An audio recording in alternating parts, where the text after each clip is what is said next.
The fluorescent lights above my hospital bed hummed faintly, casting a harsh white glow that made my reflection in the side panel of glass look pale, almost unrecognizable. When I opened my eyes for the first time after slipping into unconsciousness, I thought I had been dreaming.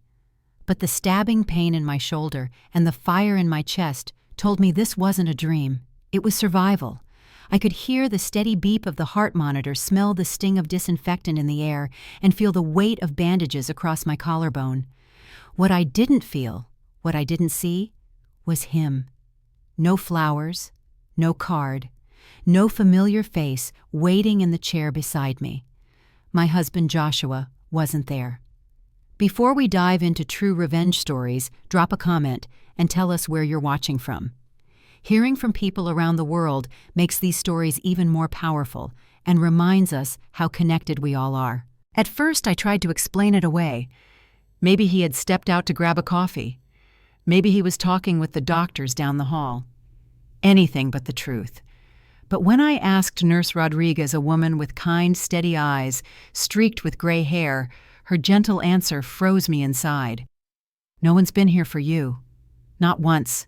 Not in the last 3 days." 3 days. I had been unconscious for 3 entire days, cut open in emergency surgery to stop the internal bleeding, patched together with pins and plates. 3 days hanging by a thread, and my husband never showed. With trembling hands, I reached for the phone and dialed the number I knew by heart. It rang. Once, twice, then his voice filled the line. Not anxious, not relieved. Flat, irritated like I'd interrupted something far more important. "What is it, Stephanie? I'm busy." My throat was raw, my voice barely a whisper. "Joshua, I was in an accident. I almost died. I'm in the hospital." "I need you!" He cut me off, his tone like a blade. "I don't have time for this. I don't have money or patience for a loser. Some of us have real futures to build." "Don't call me again." Click. The line went dead. I stared at the black screen of the phone numb as if I were staring into the hollow shell of the life we'd built together. Tears burned hot against my face, not just from the pain in my body, but from the truth that struck harder than any truck on the highway. The accident hadn't broken me. Joshua's absence, his cruelty had. Over the next days, as I struggled to sit upright, to take small steps with the therapist at my side, one question hammered in my chest with every breath. Why wasn't he here? They say tragedy reveals true character, that in the worst storms masks fall away. And as the hours stretched on in that sterile hospital room, I began to see Joshua more clearly than I ever had in 7 years of marriage. When Rodriguez noticed me crying quietly one night, she placed her hand over mine and said softly, "Sometimes people show you who they are not by what they do, but by what they don't do. Their absence is an answer, too." Her words echoed in the quiet hum of machines slicing through the fog of morphine.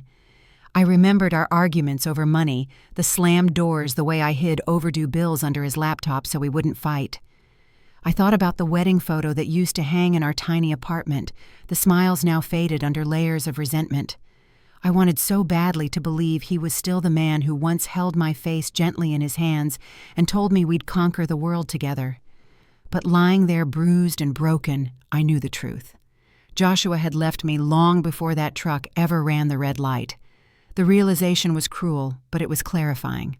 3 days earlier, before the crash, before the sterile smell of disinfectant clung to my lungs, before Joshua's voice sliced me open more than broken bones, ever could my life had shifted in a way I still couldn't comprehend. I sat in a high-rise office overlooking downtown, hands clenched so tightly in my lap that my nails dug crescents into my skin. Across the polished mahogany desk, Attorney Michael Brennan studied me with the kind of patience you reserve for someone about to be hit by a freight train of news. "Mrs. Walker," he said gently, sliding a folder toward me, "your Aunt Catherine left you her entire estate. Current valuation, $13 million. For a moment, the words didn't land. They hovered in the air between us, impossible, absurd. $13 million. Me, Stephanie Walker, the woman who scraped quarters from the kitchen drawer that very morning just to buy milk. The woman who hid utility bills under Joshua's laptop so we wouldn't scream at each other again about money. I stared down at the check inside the folder. The numbers shimmered unreal. My hands trembled so violently I almost dropped it. "Are you sure?" I whispered. "Why me? Catherine and I barely knew each other." Brennan folded his hands, glasses glinting in the sunlight, pouring through the floor-to-ceiling windows. "Your aunt was very deliberate. She left a note." He handed me a single sheet of paper, her handwriting sharp and steady, even in the final weeks of her life. "Success requires sacrifice. You understand that better than you know. The money is a tool, not a solution. Use it wisely." The words cut through me. 6 months earlier, a distant cousin had reached out on Facebook, "Catherine's alone in hospice. No one visits. You should go." At first, I went out of duty. Then week after week, I stayed out of something else, respect, maybe even love. She had been sharp-tongued, correcting me whenever I stumbled over medical terms while reading journals aloud. Yet beneath her acerbic wit, I saw a woman who had built an empire in pharmaceuticals when women weren't welcome in boardrooms. A woman who sacrificed comfort for ambition.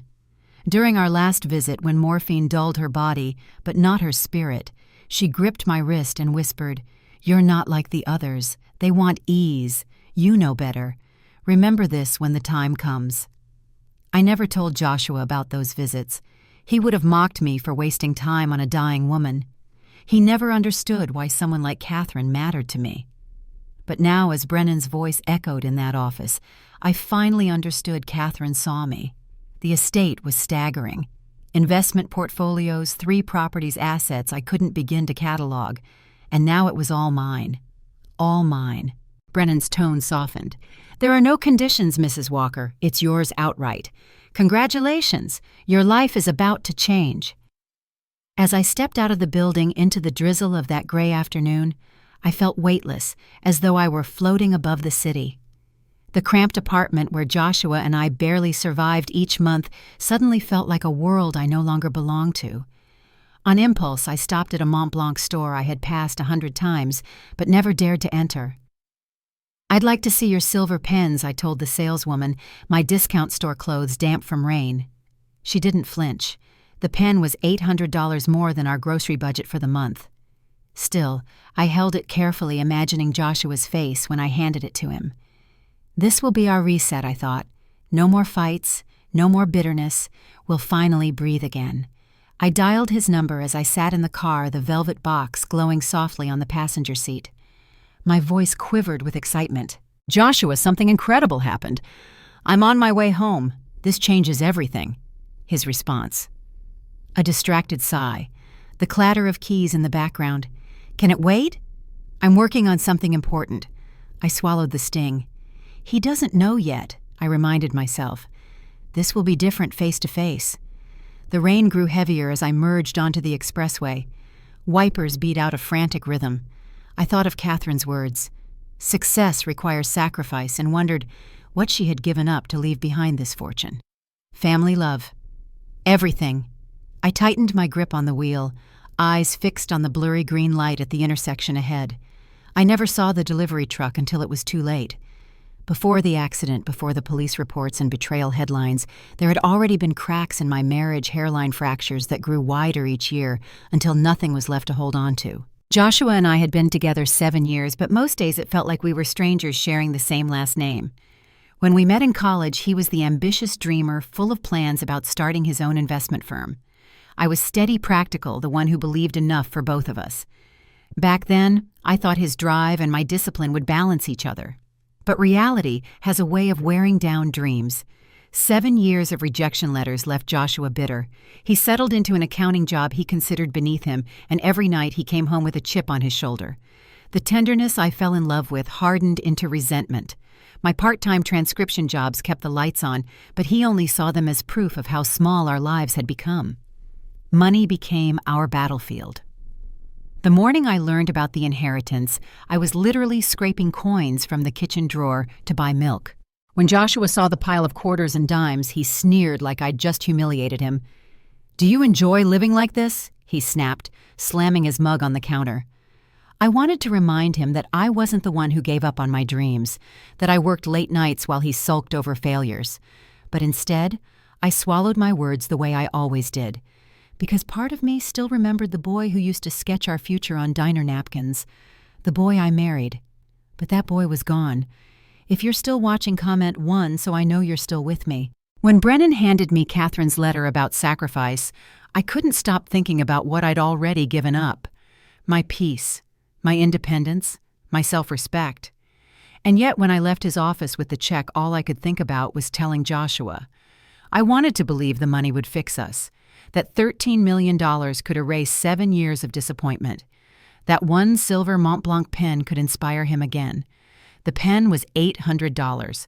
I'd never spent that much on anything that wasn't rent or bills. But I bought it anyway, imagining Joshua's eyes lighting up when I handed it to him, imagining his arms finally wrapping around me again. It was a fantasy. The truth is, our marriage had been unraveling long before Catherine's fortune came into play. Joshua came home later and later, always with vague excuses about networking. His shirts sometimes carried perfume that wasn't mine. When I asked, he accused me of being paranoid. And I believed him, because the alternative that he was already slipping away was too painful. I thought the inheritance would change everything. But money doesn't create love. It only magnifies what's already there. Rain slicked the highway like glass that afternoon, each wiper swipe barely keeping up with the storm. My car hummed along Route 47 as I clutched the steering wheel tighter than usual. On the passenger seat, the velvet Mont Blanc box glimmered faintly in the gray light, a fragile symbol of hope wrapped in silver. I replayed Catherine's words in my head, "Success requires sacrifice," and wondered what she'd given up to build her fortune. Family, love, belonging. She had died wealthy, but alone. What had I sacrificed? Nothing yet, I thought. Nothing except 7 years of arguments and disappointment. But that was about to change. The inheritance would give us a new beginning. My phone buzzed with a text, Joshua's name flashing across the cracked screen. Busy. Don't call. I gritted my teeth. He didn't know what was coming, how the weight of our struggles was about to lift. He'll thank me later, I told myself. The green light at Maple Street flickered ahead through sheets of rain. I tapped the brakes gently as the Mont Blanc box slid across the dash. My hand darted out to steady it, and that's when I saw it. A wall of steel. A delivery truck burst through the cross street, its massive frame skidding sideways, tires shrieking against the wet pavement. For a split second, I locked eyes with the driver, his face twisted in panic, mouth open in a silent scream. I jerked the wheel hard right, but physics didn't care. The impact detonated in stages, first the screech of metal folding, then the violent punch of the airbag exploding into my face. White powder, burning lungs, glass shattering like ice around me. My phone flew past my head, Joshua's contact photo spinning in midair. Time fractured. I remember absurd details, the taste of blood on my tongue, the silver pen tumbling weightless, the thought slamming into me. We never paid the electric bill. Then nothing. A blackness so complete, it wasn't sleep but absence. When I surfaced, it wasn't gentle. Pain screamed through my body with every breath, a raw saw against broken ribs. The sharp smell of antiseptic told me I wasn't dead. Machines beeped around me, one steady, one rhythmic, pulling me back into the world. "Easy now. Don't try to move," a voice said softly. I turned my head, vision swimming, and met the kind, lined face of a nurse. Her name tag read Rodriguez. She adjusted the IV, her touch brisk but careful. "You've been out 3 days. Emergency surgery saved you, but it was close. You're lucky to be alive. 3 days. My body had been broken and sewn back together while the world outside kept moving." And where was Joshua? My husband, the man who once promised forever. I glanced at the empty chair by the bed. No flowers, no card. Just silence. I croaked a single word, throat raw. Husband Rodriguez's eyes softened, but she didn't answer. She busied herself with the chart, avoiding my gaze. The silence told me more than words ever could. Later, when they let me whisper into a hospital phone, I dialed Joshua. He picked up on the second ring. Relief shot through me until he spoke. "What do you want?" My chest clenched. "Joshua, I was in an accident. I need you here." He sighed, bored, like I was keeping him from something more important. "I don't have time for this. I don't have patience for losers. Don't call again." The line went dead. I stared at the silent phone, my heart monitor beeping faster, louder. The accident hadn't killed me.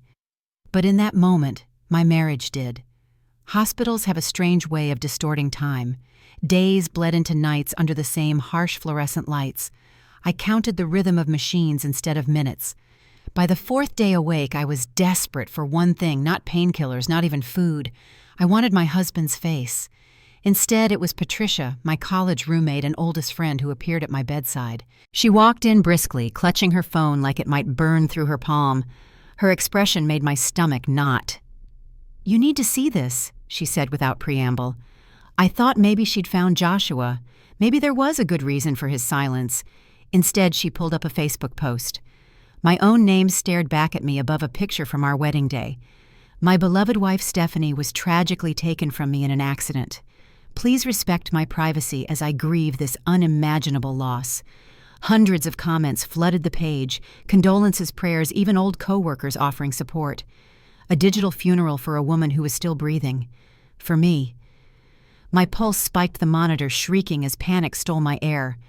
What is this?" Patricia grabbed my hand. "He told everyone you died, Steph. He even held a memorial service in your apartment. I saw the photos. Candles framed pictures of you, the whole show." I shook my head violently. "That's impossible. Nobody could believe—" "He changed the locks." Patricia interrupted, her voice breaking. "And he's not alone in there anymore. He moved someone in." The words hit harder than the truck. "Who?" I whispered. Her lips tightened. "A young woman named Savannah. Works in finance. About 26. I saw them together at a restaurant last night. He had his arm around her like—" Patricia trailed off, unable to finish. My stomach twisted. 3 days ago, I'd nearly died on the operating table. While I fought for air, Joshua was already rewriting my life story, slotting a stranger into the space I once occupied. The nurses tried to calm me, adjusting IVs, urging me to rest. But rest was impossible. I replayed every interaction with Joshua over the past months, searching for signs for cracks I should have noticed. The late nights, the vague excuses, the way he'd flinched when I mentioned Catherine's failing health. It all lined up too perfectly. He wasn't just absent, he was orchestrating something. By the next morning, Rodriguez sat on the edge of my bed. Her steady gaze didn't waver. "Honey, I've seen patients abandoned before, but I've never seen anything like this. The man declared you dead while you were still hooked up to machines. That tells me one thing: he's not coming back." Her bluntness hurt, but it also steadied me. For the first time since the accident, I stopped hoping for Joshua to walk through the door. The man I married was already gone. Patricia returned later with more evidence. She'd visited my building, spoken to the manager. He showed them documents, death certificate, will, power of attorney. All fake, obviously, but good enough to convince people. And Steph, he tried to access your bank accounts. My blood ran cold. The inheritance. He must have known somehow. Patricia shook her head in disbelief. "It's like he couldn't wait to erase you." I closed my eyes, forcing slow breaths the way Rodriguez taught me. Rage wanted to tear through me, but rage wouldn't heal bones or clear a fogged brain. Still beneath the pain, one truth burned steady. Joshua hadn't just betrayed me. He had buried me alive. The hospital room was quiet, except for the soft drip of the IV. I had just finished another round of physical therapy when the door opened and attorney Michael Brennan stepped inside. His expression grim. He carried a leather folder tucked under one arm and a tablet in the other.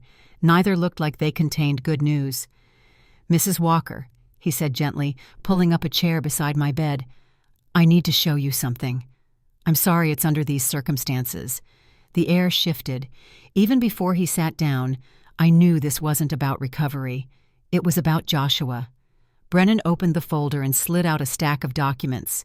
6 hours after your accident, your husband came to my office. The hospital hadn't even finished your emergency surgery. He arrived with paperwork, death certificate, power of attorney, even a forged will, all designed to transfer your inheritance into his name. The words hit harder than morphine withdrawal. 6 hours, I whispered. How could he know?" "That's exactly what troubled me," Brennan said, adjusting his glasses. "He mentioned the inheritance specifically, which means he knew before you had a chance to tell him." My head spun. I hadn't told a soul except Joshua over the phone, and I never said the amount. The only explanation was chilling. He had been digging, watching, preparing. Brennan tapped his tablet, pulling up grainy footage from his office's security camera. Joshua stood in the marble lobby I'd walked through days earlier, pacing like a caged animal. His suit looked pressed, his shoes polished, but his eyes gave him away. Impatience, anger, not grief. When my secretary explained there would be a 30-day waiting period before the estate could be processed, Brennan continued. He slammed his hand on the desk, threatened legal action if we didn't release the funds immediately. That was not the Joshua I had once known. The man on the screen wasn't my husband. It was a predator caught in daylight. "And there's more," Brennan said quietly. He flipped through the documents. "For weeks leading up to the accident, your joint bank account showed small withdrawals, 50 here, 75 there, all funneled into an offshore account in the Cayman Islands. The dates line up perfectly with when your aunt entered hospice. I felt sick. He had been moving money behind my back penny by penny, preparing his escape, preparing for my death." Brennan's voice hardened. "He's called my office 17 times since. Each time new paperwork. Each time new pressure. Yesterday he even threatened to sue me for withholding what he calls his wife's estate. He seems to forget that dead wives don't answer phones." My chest tightened, monitors beeping louder. I pressed my hand against the sheets, grounding myself, as Rodriguez slipped into the room, checking vitals with her calm, no-nonsense hands. She didn't ask questions she already knew. That night, Patricia sat beside me, scrolling through my laptop. "It gets worse," she said, pulling up the browser history. My stomach lurched as I read line after line. Route 47 accident statistics, intersection collision, fatality rates, how long until someone is declared legally dead, inheritance laws, spouse rights, how to forge power of attorney. Each search was time-stamped, each done late at night while I slept inches away from him. He was planning this, Patricia whispered, fury in her voice. 3 weeks before the crash, he was researching how to erase you. The truth pressed down on me like the weight of the hospital walls. Joshua hadn't just abandoned me. He had built an entire life on the assumption that I wouldn't survive. The first time I saw Savannah in person, she walked into my hospital room with hesitation in her steps, clutching a designer handbag like it was armor. Joshua held the door for her, his hand at the small of her back, in a gesture that made bile rise in my throat. "This is Savannah," he said smoothly. "She's been helping me with the legal paperwork." I turned my head toward her, ready to dismiss her as just another young woman caught in Joshua's orbit. But then our eyes met. Green, the exact same shade that stared back at me in the mirror every morning. My breath caught. Savannah fidgeted with a small pendant at her throat, a nervous tic I knew too well. My hands did the same when anxiety gnawed at me. She stepped closer, the harsh hospital light catching her features. High cheekbones from my mother, a stubborn chin from my father. It was like looking into a mirror that reflected not the present, but the past me, 17 years younger. Savannah froze halfway to my bed, her face drained of color, her arms falling slack at her sides. She looked at me like she'd seen a ghost, and then with trembling fingers, she pulled a worn photograph from her purse. "I've carried this my whole life," she whispered. The photo nearly slipped from my hand as she extended it toward me. It was me, 18 years old, hair plastered to my forehead, eyes swollen with exhaustion, cradling a newborn wrapped in a hospital blanket. My daughter. The baby I had held for 43 minutes before social workers carried her away. The baby I was told would have a better life that I was too young, too poor, too unprepared to raise. The baby I had buried in memory so deep that sometimes I convinced myself she'd never existed. Savannah's voice cracked. "She's my mother!" The room spun. Joshua's carefully rehearsed confidence shattered as he lunged for her arm. "Shut up. Stick to the plan." But Savannah didn't flinch. She stared at me with tears streaming down her cheeks, her free hand brushing the scar on her shoulder. "They told me my birth mother almost died delivering me. I still have the scar from the emergency C-section." Memories crashed over me. The unbearable pain, the cold metal of the surgical table, the social worker who squeezed my hand and promised my baby would be safe. My baby. Joshua's grip tightened on Savannah's arm, knuckles white. "She's confused," he snapped, trying to regain control. probably manipulated by someone trying to take the money. But Savannah wrenched free, turning on him with a voice sharper than broken glass. "You knew. You showed me her medical records. You told me marrying you would make her proud, that we'd be a family. All lies. You hunted me down, didn't you?" Joshua's silence was damning. I reached for Savannah's trembling hands, our fingers brushing over the photo. For a moment, time collapsed. 26 years of separation, pain, and unanswered questions condensed into that single touch. My daughter alive, grown and standing before me. "I never forgot you." I whispered, my throat raw with truth. "I was forced to let you go, but I never stopped loving you." Savannah's tears fell onto the photograph, darkening its creases. Her body shook with sobs, and I wanted to pull her into my arms to make up for every lost birthday, every scar I hadn't kissed, every fear I hadn't soothed. But all I could do was hold her hand and let her see the truth in my eyes. The room was charged with a tension so sharp it felt like static crawling across my skin. Joshua stood near my bed, Armani's suit gleaming under the fluorescent light papers fanned across my tray table like props in a courtroom drama. "Stephanie," he said with mock concern, "these are just routine forms. Power of attorney insurance, updates, property transfers, all standard procedure.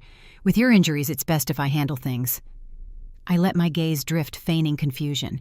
His words dripped with confidence, but his eyes betrayed impatience. "What doctors?" I whispered, playing along. A flicker of annoyance crossed his face before he smoothed it over. "Dr. Martinez from neurology. You probably don't remember. Head trauma affects memory." He slid the gold-plated pen into my hand. "Just sign here and I'll take care of everything." I let the pen slip from my fingers. It clattered to the floor. Joshua bent to retrieve it, his polished facade cracking for half a second. That was when the door clicked open. Michael Brennan stepped in his presence, quiet but commanding. He positioned himself behind Joshua, briefcase in hand, his eyes sharp. Mr. Walker, Brennan said evenly, "We need to talk." Joshua stiffened, then straightened with a smile too wide to be genuine. "Ah, counselor, perfect timing. My wife isn't well. She needs me to manage her affairs." Brennan set the briefcase on the chair and flipped it open. "That's interesting, considering you filed paperwork declaring her deceased. Would you like to explain?" That Joshua's face paled, then hardened. "You have no proof."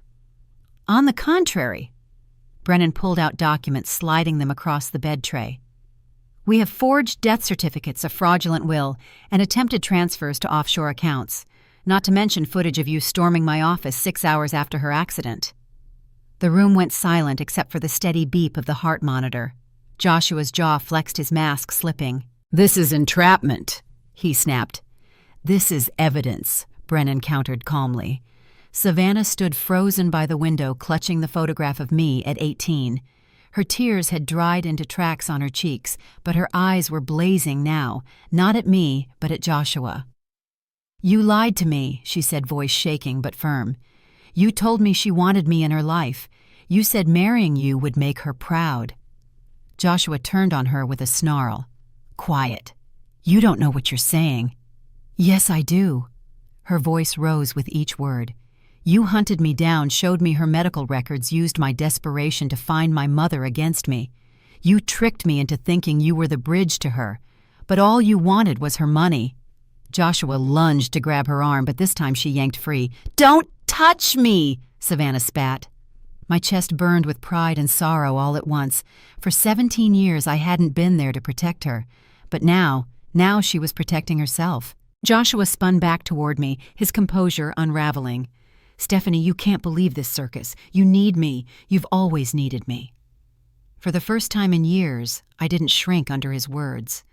I straightened against the pillows, my voice steady. "No, Joshua. You needed me to fund your schemes, to cover your failures, to be your scapegoat. But I don't need you anymore." The monitor quickened, not with panic this time, but with adrenaline. My words carried more strength than my broken body ever could. Brennan closed the folder with finality. "Mr. Walker, I suggest you leave before hospital security escorts you. Everything has been recorded, including your threats." Joshua's eyes darted to the phone on my bedside table, the calculator app still open. Realization dawned, and for the first time since I'd met him, he looked afraid. "You'll regret this," he hissed. Maybe I replied, holding his gaze. "But at least I'll regret it on my terms, not yours." 2 uniformed security guards appeared in the doorway, summoned silently by Brennan. Joshua's bravado drained as they stepped closer. He straightened his tie, pretending at control, but his hands shook. As they led him out, Savannah moved closer to me. For a long moment, we just looked at each other, 2 women bound by blood and betrayal, finally standing on the same side. And for the first time since the accident, I didn't feel alone. The click of the handcuffs was sharper than any sound I'd ever heard. Joshua stiffened as the security officers pulled his arms behind his back, the polished facade of Armani and gold watches stripped away in an instant. For years, he had carried himself like the smartest man in the room. Now he looked like what he truly was, a fraud in a suit. Detective Morrison entered, badge glinting under the fluorescent lights. "Joshua Walker, you're under arrest for fraud, forgery, attempted theft, and bigamy. You have the right to remain silent." Joshua twisted toward me, his face twisted with rage. "Stephanie, you'll regret this. You think you've won? You're nothing without me." I didn't flinch. "No," I said calmly. "I'm nothing with you." The guards led him out, his voice echoing down the hall, a hollow threat already losing its power. The door shut, and with it 7 years of chains I hadn't realized were binding me. The silence that followed was heavy, but not unbearable. For the first time it felt like peace. Savannah still stood near the window, clutching the worn photograph like a lifeline. Tears stained her cheeks, but her spine was straight, her chin lifted. She looked between me and the closed door, her expression caught between relief and devastation. "I didn't know," she whispered. "I swear I didn't know." My heart ached at the tremor in her voice. "Savannah," I said softly, reaching out my hand. "None of this is your fault. He manipulated you just like he manipulated me." She hesitated, then stepped closer, slipping her hand into mine. It was warm, trembling, achingly familiar. The moment our fingers touched, something shifted inside me. 26 years of silence collapsed into a single heartbeat. "I've been searching for you since I was 18, she said, her voice breaking. "Every birthday, every holiday, I wondered if you were out there, if you even remembered me. I never forgot," I whispered, tears pricking my eyes. "I was just too young, too scared. They told me adoption was the only way to give you a better life." Her grip tightened. "I had a good life. My parents, they loved me. But I always felt like something was missing, like there was a part of me I couldn't explain." My tears spilled over, sliding hot down my cheeks. "I missed everything, your first steps, your first words, the sound of your laugh as a child. But I'm here now, if you'll let me be." Savannah's sob broke the dam. She leaned forward, resting her forehead gently against my shoulder, careful of the healing wounds. I closed my eyes and let the moment wash over me, the weight of her, the scent of her hair, the simple miracle of having my daughter in my arms. For years I'd believed sacrifice meant losing her forever, but maybe Catherine had been right. Some secrets are meant to surface. Rodriguez slipped in quietly, her eyes glistening as she adjusted the monitors. She didn't say a word, but the faint smile tugging at her lips told me everything. She had seen enough endings in these halls to recognize when something new was beginning. Patricia poked her head through the door, her protective energy filling the space. "They're booking him now," she said, a grin of satisfaction spreading across her face. "Detective Morrison says the evidence is airtight. He won't wriggle out of this one." For the first time since the accident, I laughed a raw, shaky laugh that came from somewhere deep inside. Good. Let him finally face the consequences. Patricia's gaze softened as she noticed Savannah still clutching my hand. "Looks like you found something better than justice," she said. She was right. Joshua's arrest was necessary, but it wasn't what filled the hollow in my chest. It was the girl, no, the woman beside me, the daughter I thought I'd lost forever. The courthouse smelled of old wood polish and nerves. I sat in the gallery, shoulder aching from the metal pins that held me together, heart pounding like I was the one on trial. In a way I was. My entire life, my marriage, my choices, my silence was under cross-examination by fate. Joshua shuffled in wearing an orange jumpsuit. The transformation was jarring. Gone were the tailored suits and expensive colognes. Stripped of designer armor, he looked small, ordinary. But his eyes still burned with the same bitter entitlement that had nearly ended me. Savannah sat beside me, her hand resting lightly near mine on the wooden bench. She didn't grip tightly, not yet. We were still learning each other's boundaries, but her presence anchored me in the storm. Patricia was on my other side, radiating protective energy, ready to glare daggers at Joshua if he so much as glanced in my direction. The trial unfolded like the slow peeling of rotten fruit. Layer after layer of Joshua's deceit came to light. Prosecutors presented forged documents, the death certificate, the fake will, the power of attorney he'd shoved at Brennan's secretary only hours after my accident. Bank records followed tiny transfers, siphoned into offshore accounts, breadcrumbs that formed a trail of betrayal months in the making. Then came the most chilling evidence: Joshua's search history. Route 47 accident statistics. How long until a spouse is declared legally dead? Inheritance laws, biological children adoption. Each entry stamped with dates and times that aligned perfectly with my collapse into his trap. Detective Morrison testified about the sedative prescription, filled in my name 3 days before the crash. Not enough to kill, but enough to impair judgment. She explained, her voice cool and precise. It's our belief the defendant was setting the stage for an accident. Joshua sat motionless, his jaw tight, but his eyes flicked toward me when the words sedative and accident echoed through the courtroom. I met his gaze and for the first time didn't look away. Savannah was called next. My daughter, my miracle, walked to the witness stand in a simple blouse and blazer, hair pulled back, her chin trembling only slightly. She told the jury how Joshua had sought her out, how he'd dangled the promise of reuniting with her birth mother as bait. He showed me medical records, she said, voice breaking. He told me she wanted me in her life, but that she was fragile. He said marrying him would make her proud. Her eyes flicked toward me. I wanted to believe so badly, but it was all a lie. Her words cut sharper than any lawyer's argument. For years especially, the 8 years since she turned 18, she had carried the ache of absence, and Joshua had turned that ache into a weapon. Watching her speak, I felt both devastation and devastation for what she had endured, pride for the strength in her voice. When it was my turn, I walked to the stand with a slight limp. The courtroom was hushed, every eye on me. I told my story plainly, the inheritance, the accident, the days alone in the hospital, dialing a number that only rang to voicemail. On the 4th day, I said, steadying my voice, he finally answered. And do you know what he told me? That he didn't have time for a loser. A murmur rippled through the jury box, shock mixing with disgust. I described the moment Savannah held out the photograph, the instant recognition that shattered Joshua's lies. My throat tightened, but I forced the words out. She is my daughter. He used her against me, not out of love, but out of greed. The defense tried to paint Joshua as desperate, a man cornered by financial struggles. They argued stress, bad judgment, temporary lapses. But the evidence spoke louder than excuses. This wasn't desperation. It was calculation. Closing arguments were delivered in tones that swung between fury and sorrow. The prosecutor's words still echo in my ears. Mr. Walker didn't just betray his wife. He betrayed the very foundation of trust that marriage, family, and society depend on.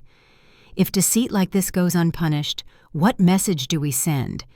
When the jury left to deliberate, I thought my heart might tear through my ribs. Savannah squeezed my hand for the first time, grounding me.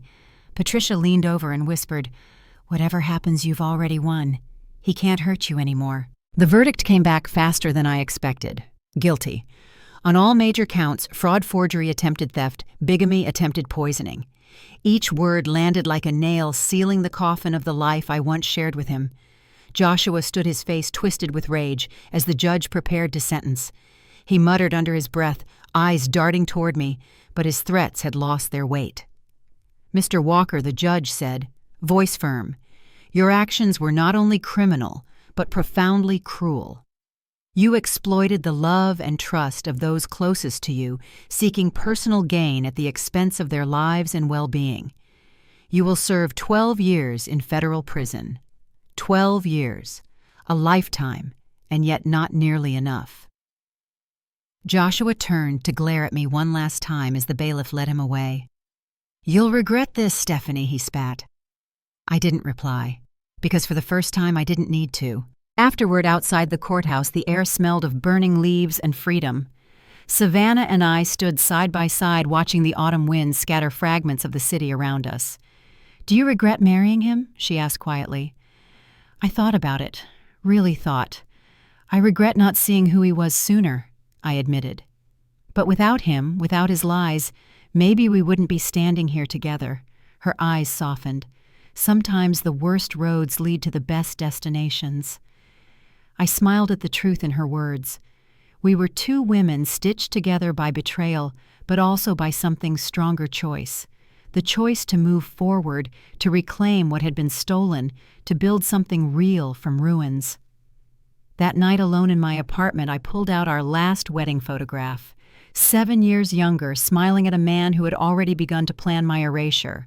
With slow, deliberate hands, I tore the picture into pieces and let the scraps flutter into the trash. It didn't feel like bitterness. It felt like release. For years I thought Catherine's inheritance was about money, but as I watched Savannah laugh over dinner a week later, as Patricia teased me for finally smiling again, I realized the truth. The money was just the spark. The real inheritance was courage, the courage to face betrayal, survive it, and still open my heart. And maybe that was Catherine's last gift to me. Healing looks dramatic in movies, a single sunrise, a single brave smile, and suddenly the past is tidy and harmless. Real life isn't like that. Real life is a calendar full of small, stubborn choices. The first choice came the morning after the verdict, when Nurse Rodriguez stopped by my room on her way off shift. She didn't bring flowers or a speech. She brought a sticky note with 4 numbers on it. 4 and 4 hold 4 out. 4 hold, she said, tapping each box she'd drawn. When pain flares, when panic rises, breathe the square. It won't fix everything. It will make everything fixable. I taped that note to my bathroom mirror after discharge. I breathed my way through showers that felt like marathons, through nights when the pins in my shoulder throbbed like distant thunder, through mornings when I woke certain I'd dreamed Savannah and would find the hospital room empty again. But Savannah was real, and for the first time in 26 years, so were we. We decided early boundaries would be our bridge. No rushing, no pretending the missing years didn't matter. She had parents who'd loved her well, a life that existed long before my return. I had scars that needed time and patience, and a future that could not be built on crisis. So we kept it simple. Coffee on Tuesdays, dinner on Sundays. That was our contract with hope. On our first Tuesday, she arrived at the cafe wearing a navy blazer and carrying a binder. Her laugh was nervous but bright. "I made a list," she said, sliding the binder across. "Not rules, just conversation starters." The tabs made me smile. Childhood health questions, favorites off limits for now. I flipped to favorites. "Song," she asked. "Landslide," I said before I could think better of it. She wrote it down. "Mine is Dog Days Are Over." It got me through finals week and a breakup I was sure would end me.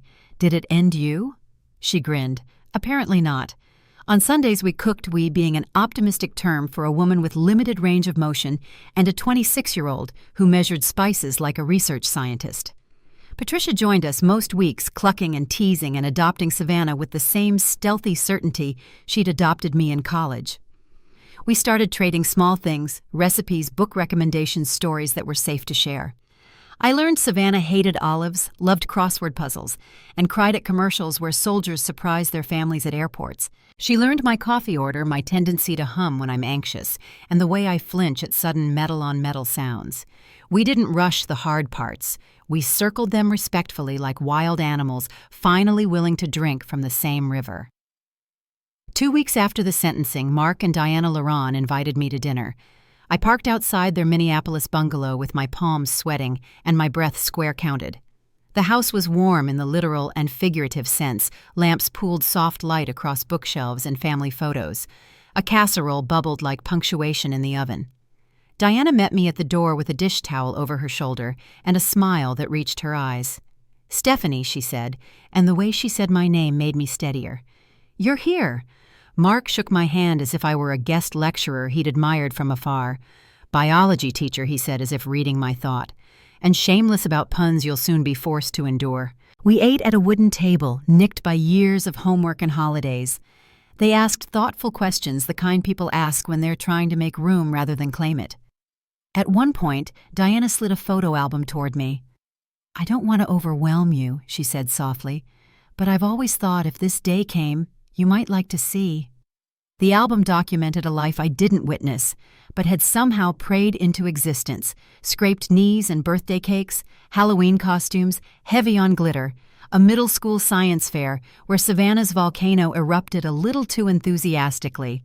In one picture, a gap-toothed girl in a soccer uniform grinned at the camera with unabashed triumph. My throat closed. "She played defense," Mark said, pride leaking into his voice. "Stubborn, relentless." I laughed through tears. Wherever could she have gotten that? We were careful with words like mother. Diana used we when she talked about the hard years, and I learned how to use it too. Nothing about this was a contest. It was a collaboration, the past, the present, and the fierce intention to do right by the woman we both loved. The money, Catherine's fortune, became the loudest, quiet thing in the room. We agreed early it wouldn't be the story. It would fund the story we wanted to tell. Savannah came with a proposal. Second chances, a foundation to support women facing crisis pregnancies and to facilitate ethical, well-supported reunions for families separated by adoption. I've spent years tracing paper trails. She said, eyes alight in a way that reminded me of Catherine staring down a new molecule. I know the systems, what works, what fails, where people get lost. We can fund counseling, legal help, medical care, and most importantly, consent-centered reunions. No surprises, no ambushes. People have to choose it. We built it together at my kitchen table, then in a borrowed office that smelled like fresh paint and possibility. Savannah drafted intake forms and privacy protections. I met with social workers, adoption attorneys, trauma therapists. Patricia wrangled vendors, volunteers, and the sort of stubborn bureaucrats who fold only when met with a stronger brand of stubborn. When the foundation website went live, our first email arrived 12 minutes later. A woman wrote, "I've been searching for my son for 40 years. I don't know where to begin. Please help me begin." We answered within the hour. Our roles took shape naturally. Savannah became the reunion program coordinator, part detective, part diplomat. She was fierce about boundaries. No one gets blindsided, no one gets pushed. I oversaw research and health, a new focus on the biology and psychology of attachment loss and resilience. If Catherine had taught me anything, it was that science and mercy make better partners than either does alone. We set our salaries modestly and drew up a spending plan that made our accountants smile and our conscience lighter, reserved endowment for long-term stability, emergency funds for clients who needed safety yesterday, scholarships for counseling and continuing education. Money became what Catherine said it was, a tool. Sometimes after work, Savannah and I sat on the office floor among boxes of donated baby clothes and memory books. She'd tell me about a reunion video call that ended in laughter, or one that paused with a promise to try again in 6 months. Not every story closed neatly, but the neatness was never the point. By November, the air had sharpened. Minnesota flirted with snow the way a child tests frozen lake ice tentatively, then with a kind of glee. My body measured incoming storms before the weather app did. My shoulder throbbed, my limp pronounced on long days. I learned to rest without apology, to say later without guilt. Healing, it turned out, required a stubborn gentleness I had rarely granted myself. Thanksgiving approached, and with it the question of where. I offered to stay out of the way. Diana would not hear of it. "Family doesn't stand in doorways," she said, wagging her spoon at me over the phone. "Bring a pie. Any pie. We'll call it rustic." The Loron house was a snow globe that day. Kids chased each other between rooms. Someone's uncle fell asleep mid-football. Mark burned the rolls and took a bow. Savannah floated and anchored at once, checking timers, hugging cousins, nudging me toward people she knew I'd want to meet. During dinner, Mark stood and cleared his throat. The room quieted with the ease of long practice. "To families of chance and choice," he said, lifting his glass. "To roads we didn't plan for, to bridges we decided to build anyway. to the courage it takes to knock and the kindness it takes to open. I watched Savannah squeeze Diana's hand and then glance at me, her eyes bright. I felt a strange, steady warmth settle in my chest, the opposite of the panic I had prepared for. I had not been replaced here. I had been added. After dishes and pie, mine was generously very rustic. Savannah tugged me toward a quiet hallway. She pulled a folded paper from her pocket. "It's silly," she said, cringing, but I made a calendar. Across the top, in neat handwriting, were the words, "Our ordinary year." Boxes held Tuesdays and Sundays, movie nights, and hike days, anniversaries of hard things we promised to face together, volunteer shifts at the foundation, and a star on the first week of December, "Plant the tree." I thought she said, twisting a ring she wore when nervous, maybe we could go to the intersection. Not to relive it, just to claim it, plant something that will outgrow the worst of it. I traced the star with my finger. The idea was so simple it felt like a benediction. "Yes," I said. "Let's make the ground tell a different story." We stood at the window a while, watching snow begin in hesitant flakes. The living room behind us hummed cousins arguing about board games, Diana singing off-key to a toddler, Mark attempting a joke that elicited groans. It wasn't tidy, this life, but it was full. Savannah leaned her head on my shoulder, careful of the line where scars still pulled. "I used to think reunion meant getting back what I lost," she said. "Now I think it means learning how to love what I have." I slid an arm around her and breathed the square. 4 and 4 hold 4 out, 4 hold more out of gratitude than survival. That I whispered sounds like healing. Outside, the flakes committed. The street turned softer, the porch railings sugared white. Inside, someone called for more coffee. Someone else answered with a plate of cookies dangerous enough to qualify as a public hazard. Savannah laughed, and the sound landed in me like a landmark, the point on the map where the road bends toward home. We didn't erase the past. We didn't fix it. We did something braver and more ordinary. We let it live beside us, and we kept walking. Next week, we would plant a tree. But first we would wash dishes, send leftovers home in mismatched containers, and say yes when Diana pressed a scarf into my hands because winters are stubborn, and so are you. We would drive back to our separate apartments that faced the same lake, text goodnight from 2 balconies where the same wind pushed at the same clouds. I fell asleep that night, with the window cracked and the square of breath steady, steady, steady. The past no longer felt like a place I could get trapped in. It felt like soil. Tomorrow we would decide what to grow. The first snow of December clung to the branches of the young tree Savannah and I had planted at the intersection. It looked fragile, almost breakable, but I knew better. Roots were already working unseen beneath the frost, digging deep, holding fast. I stood there with my daughter at my side, watching cars glide past the spot where my old life had ended. My breath fogged the cold morning air. The silver pen fragments we buried beneath the soil felt like ghosts put to rest. For months I had replayed Joshua's betrayal in my mind, each scene sharp as broken glass. His lies, his schemes, his contempt.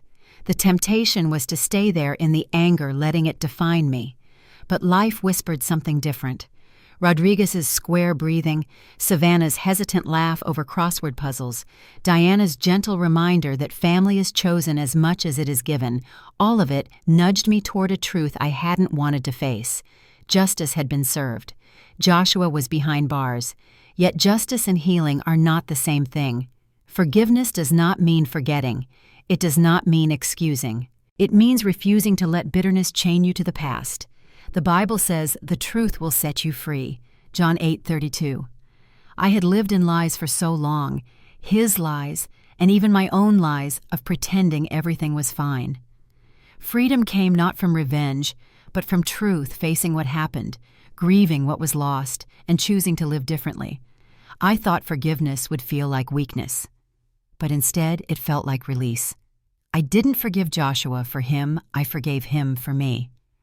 To unclench my fists, to breathe easier, to let my heart be open to the people who truly deserved it. Savannah deserved it. Patricia deserved it. Mark and Diana deserved it. And maybe most of all, I deserved it. There's an old Western proverb, "The darkest hour is just before dawn." For me, that hour came when I woke up in the hospital to silence and betrayal. Dawn came later slowly in ordinary moments, sharing coffee on Tuesdays, laughing over burnt pies on Sundays, planting a tree with my daughter whose hand trembled in mine, but didn't let go. Out of the ashes we rose. Not because life suddenly became perfect, but because we decided not to stay buried. When I look back now, I see that Catherine's inheritance was never just about money. It was about uncovering truth, breaking illusions, and daring to build something new. The $13 million built a foundation, yes, but the true fortune was rediscovering love, family, and the strength to begin again. Joshua thought revenge would be my story. He thought betrayal would be the final chapter. But life isn't a courtroom drama. Real, true revenge stories aren't about destruction. They're about transformation. The sweetest revenge is living fully, loving freely, and proving that betrayal cannot have the last word. So to you, yes, you watching, listening, reading this, what will your story be? We all carry scars, some visible, some hidden.